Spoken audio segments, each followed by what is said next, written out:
We are privileged to have today here with us Mr. Jayant Sinha, a very distinguished former member of parliament with a distinguished academic background, IIT Delhi, Harvard Business School, worked in management consultancy in the US from 1985 to 2010, including with the globally well-known firm of McKinsey & Co., and then also with the Omidyar network, also globally well-known.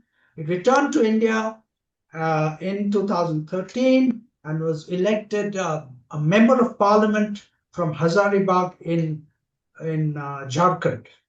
And he served with distinction in the Ministry of Finance as Minister of State, and then later as Minister of Civil Aviation.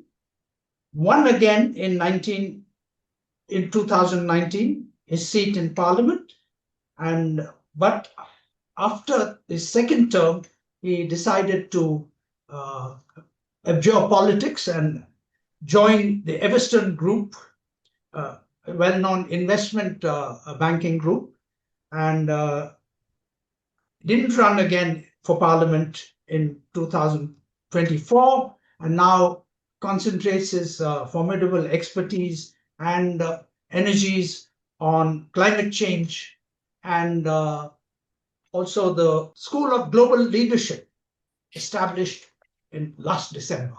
So welcome. Thank you very much for sparing the time to talk with us and with our public. We have 1 million readers of Education World. I'm sure they'll be interested in learning with your impressive background, your views on numerous viewpoints. Okay, let me start. The first question I have is, the School of Global Leadership was established very recently, last December, in fact, and you have your first batch enrolled currently. First batch of 35, am I right? Yes, that is correct. The first batch will be about 30, but they are not yet enrolled. We are in the admissions process right now, and we've got a very strong response. The first batch will start from June onwards. June onwards, okay. So what are the school's objectives? Can you tell us? So as you very well know, Dilip ji, we are living in a world that's marked by several turbulent changes that are happening at once. Obviously, we have trade that is fragmenting. There are demographic changes happening all over the world, massive migrations happening. Obviously, AI is changing the way we do our work, and climate change also has become an existentialist threat for the planet. So this is a world where we need people to understand what is happening around them, not just in India, but around in the world, and then be ready to not just be influenced by these events and these trends, but actually influence these events and trends. And this is all the more important because we are rapidly reaching a world where we have two superpowers, China and a rising superpower that is India, where Indians will have to, as I said, shape these trends and really be able to also provide global leadership. So, in this world, which is changing so quickly, with India also rising quickly, it's very important for India to have true global leaders that can be at the forefront of all of these changes and make sure that India is able to control its own destiny. So before we go into global leadership, what about having some good leaders in India itself? Don't you think there is a lack of dearth of leadership in India itself? Because not at all, Dilip ji. I think we have great leaders in India. You're an exceptional leader over the last 25 years. You built up Education World, as you said, to millions of readers, millions of parents who follow it avidly. And like you, we have many great entrepreneurs, many great bureaucrats, many great business people, and of course, political leaders. And India is full of human talent. And of course, Indians who have gone out of India and have demonstrated their global leadership are now running some of the most important institutions around the world. So India is full of talent. India has lots of great leaders. And part of what we're trying to do with our school is to be able to prepare these very, very exceptional people so that they can be global leaders, not just Indian leaders. So if we have so many good leaders, then how do you explain that we are such a poor country? Our per capita income is some $2,600. We've been outstripped by China in the last 50 years. We were on a par. I'm sure you're aware. Right up to 1978, we were on a par with China in terms of per capita income. And today, the per capita income is like $14,000, whereas ours is 2,600. So isn't that reflective of a failure of leadership? Not at all, Dilipji, and you ask a very good question, which is how is it that China has grown so fast and that India has not kept up with China? We have, of course, outstripped every other developing country. As you correctly pointed out, a GDP per capita is about $2,800 right now. But many, many states in India are actually doing quite well, and their GDP per capita is two or three times the national average. So we've had, of course, a track record where some states have done extremely well, but there are still many of our states that are quite underdeveloped. Bihar is an example where GDP per capita is about 800. And so we need to make Really? sure that all of our states do well, and that is, of course, part of what our government has been focused on and has been working on.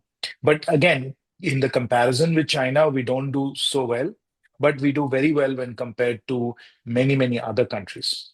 Now, No, sir. we have we Behind have Malaysia, Indonesia, Vietnam, no, they have that's a higher per capita income and also they higher also. Yeah, growth. well, most of the countries that you're naming, for example, Indonesia, which is an equivalent country also because it's 250 million people, was Yes. never colonized the way India was colonized. And of course, we had to work through all of that.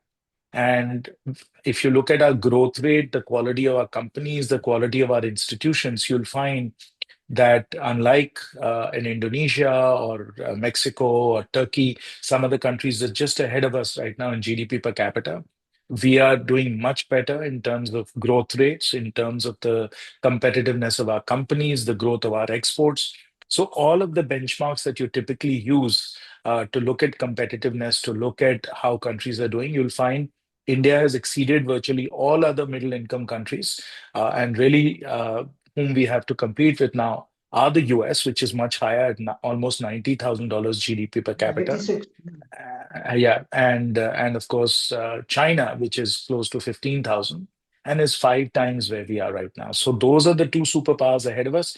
Yes, we have a long way to go to be able to compete with them, but that's what makes it interesting and exciting. Yeah. So do you believe that we made a big mistake immediately after independence by adopting the Soviet-inspired socialist development model of So economic Dilipji, development? I have a slightly different reading of our economic history. I think Pandit Nehruji's government at that time followed the best economic advice that was given to them. Remember, it was the heyday of socialism, and all of Europe was following socialism.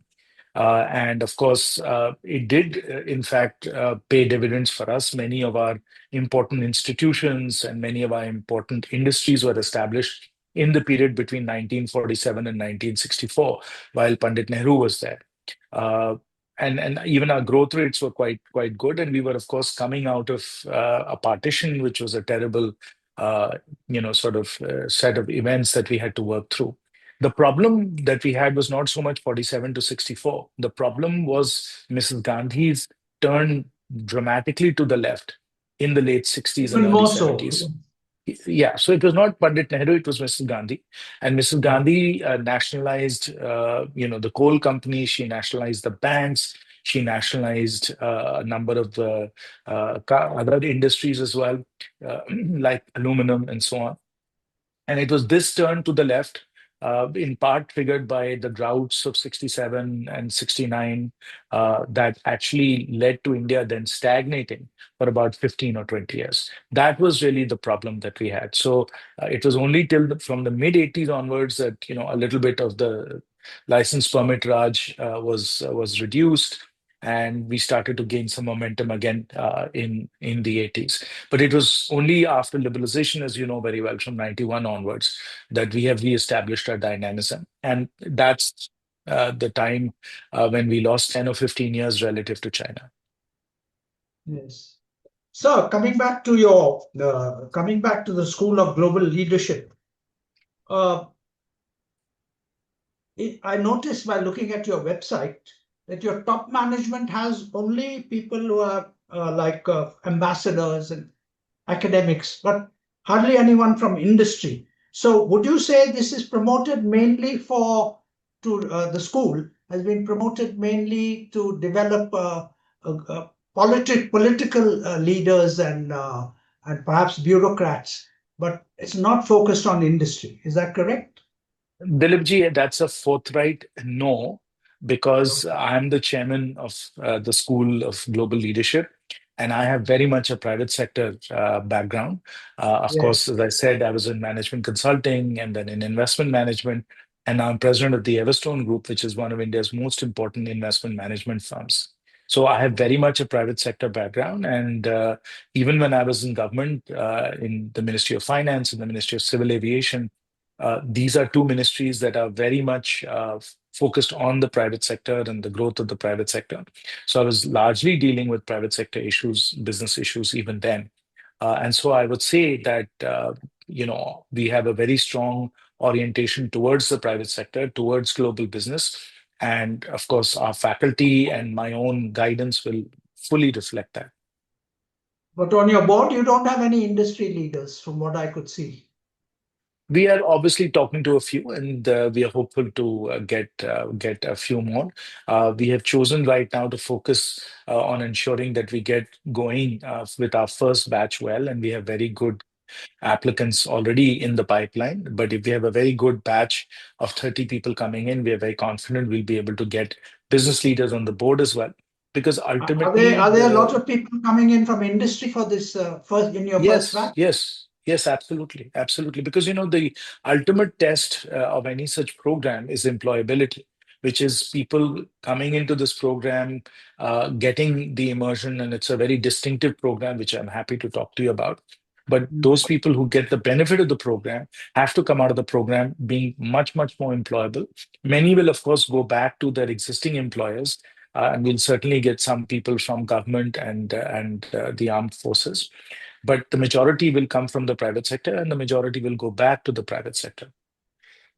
So they're in fact like middle level managers or middle level So we are managers who join. we correct. So we're looking for people in the 20s and early 30s. So late 20s, early 30s. That's the ideal window for people like this, because these are people who have good experience, understand what is happening in India, but at the same time recognize that if they really need to accelerate in their careers and strive for global leadership, they need to understand what is happening in the world around them, and that's whom this program is designed for.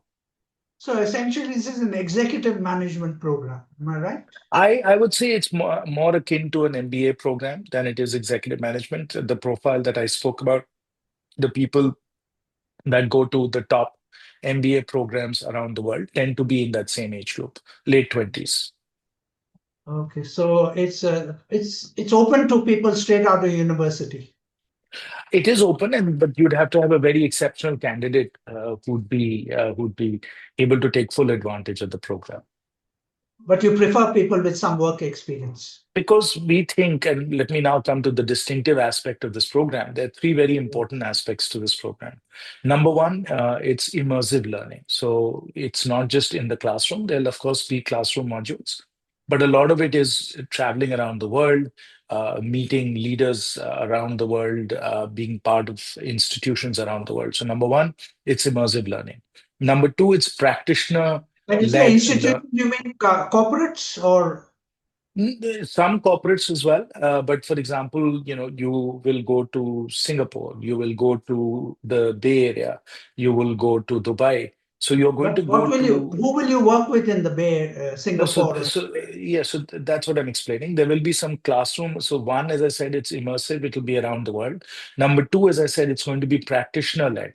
in terms of the learning. It's not as if you're going to have just academic faculty. You will have some academic faculty, but largely you will have corporate executives and diplomats, and in some cases politicians, that will come in and share with the class, very practical lessons on how to run large global institutions. And the third aspect of this program is that it is going to be very much focused on peer-to-peer learning as well. And if you're going to have peer-to-peer learning, then you need to have people in the classroom who have experience, who have perspectives, and who can bring their knowledge to the table as well. So this peer-to-peer learning is a very important aspect of this program. So again, the three distinctive attributes are immersive learning, practitioner-led instruction, and peer-to-peer learning. So essentially, just to understand, this is a B school, right? I said a school for global leadership. I didn't call it a business school because it's broader than just business, because we really do have to look at what's happening geopolitically. We have to look at what's happening culturally. We have to look at what is happening socially as well. In a typical MBA program, there's less of this and more of the technical aspects of business. So for example, a lot of financial modeling, a lot of training in accounting, a lot of training in marketing science. So we will be doing less of that and more of the geopolitical, social, cultural side of what is happening as well.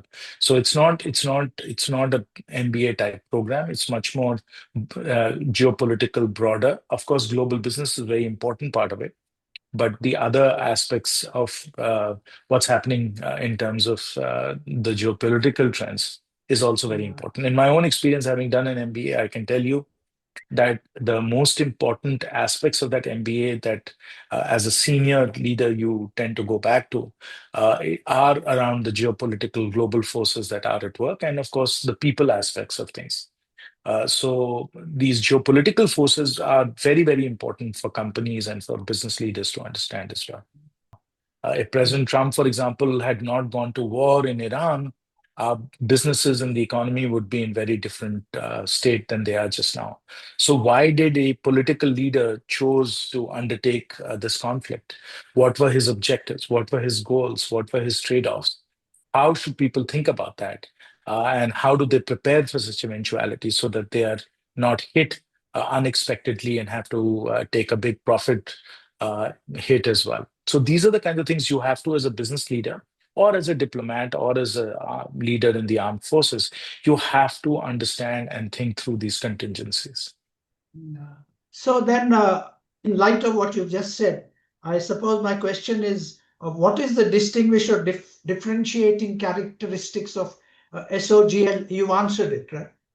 Yes, those three attributes that I told you: immersive Yes. learning, practitioner-led instruction, and peer-to-peer learning. All three we think are quite distinctive. With a strong dose of understanding of geopolitics, which is not available in a standard MBA program, right? Not just, as I said, geopolitics, it's culture, it's social. So again, take another example, which is migration pressures. Yes. All around the world, whether it is in Europe, whether it's in the United States, whether it's in Japan, you have a need for immigrants, you have a need for qualified people from the global south. But then how are these people absorbed? How are they assimilated? How do they make life for themselves in these countries? These are social cultural issues. They are not just geopolitical issues. So again, if you are going to be running an organization in Europe, you're going to have to deal with these issues and challenges, and you need to know how to think about it in a structured way. Yes. So you have very impressive academic credentials, as we discussed, IIT Delhi, HBS, then in government. But you're no longer active in politics. Are you disillusioned with politics and perhaps the political leadership? I'm just going to add one more item to your academic profile, which is I'm a visiting professor as well at the London School of Economics. where I'm Oh, doing a lot of work on sustainability and climate change. So yes, I do enjoy thinking about these issues, writing about them. So I publish very actively in many important publications like the Economic Times or Business Standard or Indian Express, as well as Foreign Affairs. Yes, I do actively think and work on these issues. As far as politics is concerned, I said very clearly when I stepped back from the elections that I believe that climate change and sustainability are defining issues for all of us. It's very important for us to work on these issues, and it deserves tremendous attention and tremendous focus. And so I've dedicated myself to working on these issues and more broadly on economic development for India. yes, indeed. Thank you. Well, we should thank you for your bringing national attention to these areas, which you're quite right, somewhat neglected. So, what is your opinion of the union budget 20, with given your background of 26-27? I have spoken extensively in the media on that, Dilipji, and I will just repeat what I have said in the media on that, which is that the budget is a very solid budget that is taking India forward towards Viksit Bharat. We are in a macroeconomic sweet spot right now that is prior to the war in the Middle East, because all of our economic parameters are doing extremely well, and that's what this budget ensures will be sustained. So all macroeconomic parameters remain in balance. We are initiating action on many of the important things that the economy needs right now: artificial intelligence, higher quality education, more support for different kinds of manufacturing, support for energy transformation through nuclear power, and so on. So the budget has touched on all the key issues for India just now. I presume you are pleased about the large provision which has been made for the last few years for building on capex on infrastructure, public Yes, infrastructure. yes, absolutely. And we are all seeing the benefits of that. Yesterday, I drove over the Atal Setu Bridge for the first time in Mumbai, and it's a Mm. remarkable infrastructure project, and just amazing how quickly you can get from Navi Mumbai right into Mumbai. All our cities need that kind of urban infrastructure. The Honorable Finance Minister has set aside 1 lakh crores for urban infrastructure, along with the 12 lakh crores or so Black that crores. in any cases, yeah, that in any case have been dedicated to infrastructure. So for us to sustain our growth rate at 7% and to catch up with China, as you were mentioning right at the start, we need this level of infrastructure investment. Otherwise, we will not be competitive because our costs, whether they are in terms of logistics or in terms of energy costs and so on, are going to continue to remain very high. So very important for us to make this infrastructure investment. As an economist and as a business management consultant, can you just educate our listeners why public infrastructure is very important and why we need to sustain that expenditure of 12 lakh crores, which is almost one sixth of the budget on public infrastructure? Uh, of course, I'm not an economist, I'm just a business person. So I'm sure there are many better experts to No, speak on no. this topic. But it's infrastructure is that area of the economy that underpins all other industries. If, as I said, our cost of logistics are high, our electricity costs are high, our costs of training and developing people are high because they don't have the educational institutions and so on. It'll make it very difficult for us to compete with China, with the United States, with the European Union, and so on. And it is really the job of government to be able to provide that public infrastructure. So it increases our productive capacity, it increases our competitiveness, and at the same time, the multiplier effect of infrastructure also is very high. So, for example, as you know, I was the civil aviation minister. And what we found was that rupees spent on an airport has a multiplier effect of 6x. So every Really? rupee of airport infrastructure, generates economic activity that is 6 times that. So the multiplier effects of infrastructure are extremely high. You put that money into the economy, you're going to see a very good return for everyone. It enables the ease of doing business. Am I right?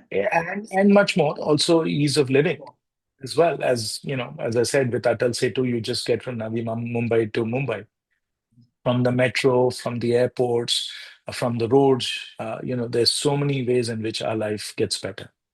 Yeah. But sir, to what extent do you agree with my contention that when you invest in hard public infrastructure, you also need to invest in soft infrastructure, namely education, health, public health. And on that, on those fronts, in my opinion, we have been the budget is disappointing. To what extent do you agree? Again, I don't agree that much, Dilipji. I think the government has been investing in steadily increasing investments in education and in health as well. And please remember that in India, much of education and health is in the private sector. So the government can set up policies and set up incentives, but ultimately people are investing in their own education, deciding which educational providers. Hopefully, they'll select the school for global leadership, and also are putting in their own money as far as healthcare is concerned. So, because it's largely a private sector activity in India, not a public sector activity, that's why you'll see the government investing in hard infrastructure. And that hard infrastructure is making it possible for people to actually invest in their own soft infrastructure, which is education, healthcare, and so on. No, 52% of all children in India go to public schools, and public schools are in a terrible condition. And in this Again, year's budget, the spending on public expenditure in education has actually gone down from 0.48% of GDP down to 0.35% yeah. of GDP. So So don't you? again, that no, Dilipji, though that is not accurate, because you know that education, particularly primary education that you're quoting, is not a central subject; it's a state subject. Yes. To understand the quality of public education in India, you actually have to look at the state budgets, not in the central budget. So that's one aspect. The other aspect is, excuse me, is the central government or the state government is providing you relief elsewhere by running large fertilizer subsidies or providing you subsidized food grains and so on. That's freeing up your resources so that you as a private citizen can decide where do you want your child educated, which hospital do you want to go to, etc. So these are fungible resources. Now the government could spend in these areas, or the government could spend by putting cash in your pocket, which of course through Ladli Behna Yojana and other such cash transfer programs we are doing. And then that is providing the ability for citizens to go out and buy whatever they think is best for them. So if they like Education World as a magazine, they'll buy Education World. Why should the government tell everyone to buy, Education India and not Education World? Right. So government, of course, supports citizens, and then citizens, as I said, for education and health, are able to exercise their own choices and decide where it is that they want to spend their rupees. But surely, sir, you agree that uh, there are 101, as you said, it's up to the state governments really to spend on primary education and even on higher education.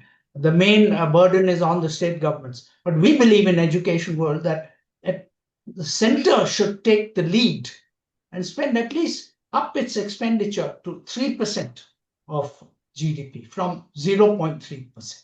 And if you look in the latest issue of Education World, we have given a schema on how the government can raise the resources. Because, like you rightly say, you need hard infrastructure, but you also need soft infrastructure to build the roads, to maintain them, to operate them. And as you know, everywhere you read it every day in the papers, our roads are full of potholes, the bridges are falling down. And according to us in Education World, this is a failure of development of soft infrastructure, namely education and health.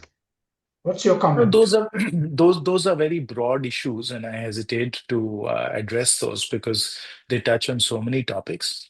But the general point that you're making, that we need to invest more in soft infrastructure, is something I completely agree with, because I myself am a product of very, very good educational institutions, and I have benefited tremendously from them. And I would wish every child to be able to benefit from high quality educational institutions. So I totally agree with you. Now, coming to the specific question of whether the government can afford 3% of GDP, right now, we are already running at a high fiscal The deficit of Kasturi Rangan 4.4. Committee has recommended that 10% of government expenditure should, central government expenditure should go into education.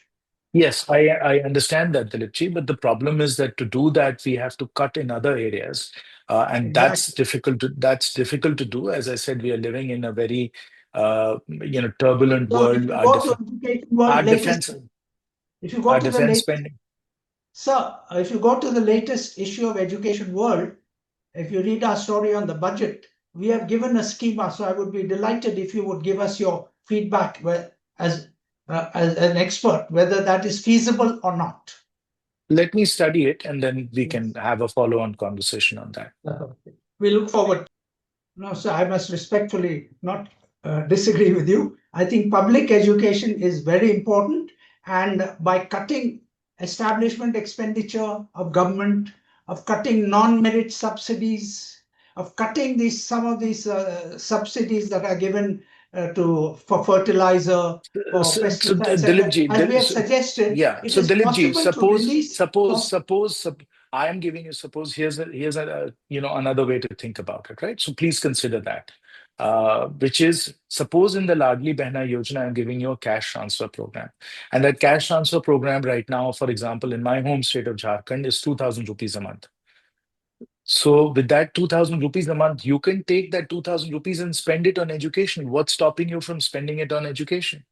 Every lady is now getting, cash transfer support at that level that can be used for education. So think of it as money being spent on education, if that's what the family wants. No, no, but I believe in a desperately poor and illiterate country. If you do that, if you give cash transfers, it will be much better to improve your local government school so that it becomes attractive for everyone to go there. Well, first of all, Anyway, we are not desperately poor. We're at $2,800 GDP per capita, so we've actually gotten much better, and we are not illiterate, because most of our people now can read and write, and obviously most are 30% of the connected. population is still illiterate. Yeah, So, but 70% are now literate. So we've improved dramatically. And of course, everybody is connected to the internet. And so even if they are getting their information through video, they are getting their information. They do know what's important. And today, for young people, pretty much everybody is literate. Everybody is going to school. The average years of schooling for a child in India now 12.3 years.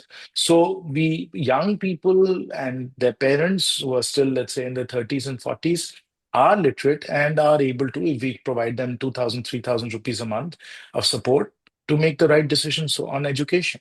Why should we make the decisions for them? Let them make the decisions on how to educate their children. well, surely you agree with me. Government schools and colleges and all have to be improve their standards. So the education that is provided is useful. Of course, they have to be. And I am the strongest advocate of that. I'm the strongest, because all I'm saying is that the cash transfer programs or the food transfer programs that I'm suggesting, they are helping education too. That's the only point I'm making. Don't think that they're not helping education. I think they're helping education too. And it's not either or. Of course, we have to provide that flexibility to our families. And at the same time, we have to improve our educational standards as well. I agree with both statements. That's all I'm saying. Okay, sir, you've given me a lot of your time. So, to what extent do you think that the Viksit Bharat and $30 trillion economy goals set by the Prime Minister are attainable? What will it take to get to these goals, in your opinion?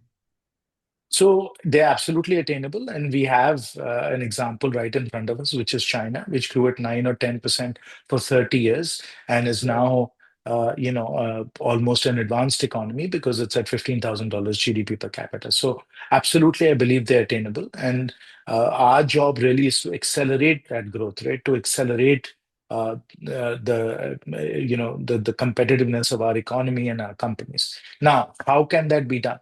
I think there are three very important ways in which we can do it. Number one, we have to improve the quality of our institutions. More than anything else, the better our institutions are, not leadership, but institutions, because this is a 30, 40, 50-year exercise to get us to high income status. No one individual is going to be able to do it. It'll be institutions across 30, 40, 50 years, like the Reserve Bank of India, like our competition regulator, like our judicial system, like our parliaments and legislatures. It's these institutions that have to get us. They're not individuals. That's number one. Number two, we have to dramatically increase our investment rate. Our investment rate in the economy is actually quite high. It's 30 to 33% of GDP, much higher than Mexico or Turkey or Brazil. But China at this time was 40% of GDP, so 10% higher than we are. And that translates to $400 billion more a year of investment. So we've got to invest a lot more. So that's item number two. And item number three, which again I've written about in my article in Foreign Affairs, we have to have an open economy, which means we have to join trade agreements like CPTPP and enable us to benefit from being able to export into markets around the world, while at the same time ensuring that our companies are facing more competition so that they get better and are more capable of winning the export battle. So these are the three things, again, to emphasize: dynamic institutions, higher investment rates, and a much more open economy. Are you in favor of India-Chinese rapprochement? Yes, I am, but with the appropriate sort of security and trade considerations.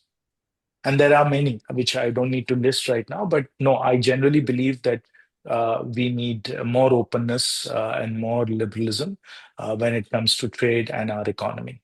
Because I believe competitiveness is the most important thing, Dilipji. If our people are not competitive, and when I say competitive, I mean it globally.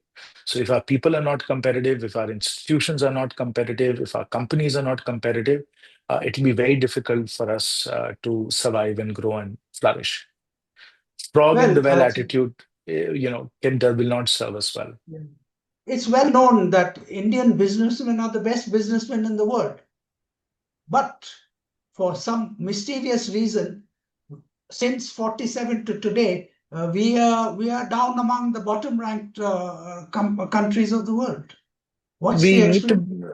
We need more openness. We need to be a more open economy, and we are steadily getting more and more open and deregulated. Of By course, you can't do openness, you anything. mean private enterprise? I mean that we have to be open to the global economy. We have to trade freely with the world. We have to ensure that inputs and capital flows are there to support our growth. Jayant Sinha, thank you very much for sparing the time, giving enlightened discussion. Thank you very much, Dilipji. Thank you, sir. Pleasure talking to you. Bye. As well, likewise. Bye.